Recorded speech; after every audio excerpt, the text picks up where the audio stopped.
샬롬, 행복한 하루가 되시길 바랍니다. 5월 26일 맥체인 성경 읽기 해설을 하도록 하겠습니다. 이 해설은 세움북스에서 출간한 임승민 목사님의 해설입니다. 임 목사님의 책을 구입하시기를 권해드립니다.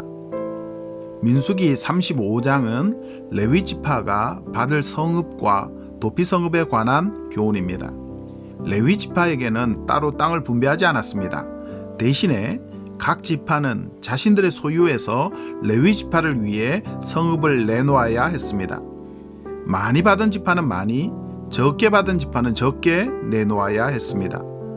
또한 하나님은 6개의 도피 성읍을 지정하셨습니다. 실수로 살인을 저지른 자는 복수를 피해서 이 성읍들로 도망갈 수 있었습니다. 그는 대제사장이 죽은 뒤에야 고향 땅으로 돌아갈 수가 있었습니다. 도피성은 하나님의 자비가 드러난 제도입니다. 공의로우신 하나님은 죄에 상응하는 벌을 지정하셨지만 실수에 따른 죄에 대해서는 구원의 길을 마련하셨습니다. 특히 대제사장의 죽음으로 자유를 얻게 된다는 규정은 그리스도를 생각나게 합니다. 우리는 그리스도의 죽음으로 말미암아 죄의 형벌로부터 해방되기 때문입니다. 시편 79편은 하나님의 자비를 구하는 기도입니다. 이스라엘은 이방에게 패망한 상황입니다. 시인은 예루살렘 사방의 피가 물같이 흘렀으나 매장하는 자가 없을 정도라고 기록합니다. 그는 조상의 죄와 그들의 죄를 함께 고백합니다.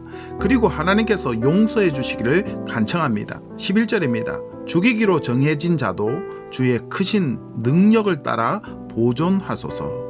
죄사함을 구하고 심판을 면할 수 있는 길은 자비로우신 하나님께 간구하는 것 외에는 없습니다. 일찍이 도피성을 마련하셔서 구원의 길을 여신 하나님의 자비에 의존하는 것만이 살 길입니다. 죄지은 모든 사람은 하나님께 매달리십시오. 하나님께서 마련해 놓으신 그리스도의 십자가를 붙드십시오. 죄의 형벌로부터 자유함을 얻게 될 것입니다. 이사야 27장은 그날에 자기 백성들을 회복하시는 하나님에 관한 이야기입니다. 먼저 그날에는 악한 세력이 죽임을 당할 것입니다. 또한 그날에는 하나님께서 아름답게 가꾸신 포도원을 보며 백성들이 노래를 부를 것입니다. 이 포도원은 원래 나쁜 포도를 맺음으로 하나님께 파괴를 당했었습니다. 이 포도원은 이스라엘을 뜻합니다. 그러나 하나님은 완전히 파괴치 않으시고 다시 회복시키시겠다고 약속하셨습니다. 하나님께서 포도원, 곧 당신의 백성을 친히 가꾸셔서 그날의 거룩한 산으로 불러 모으실 것입니다.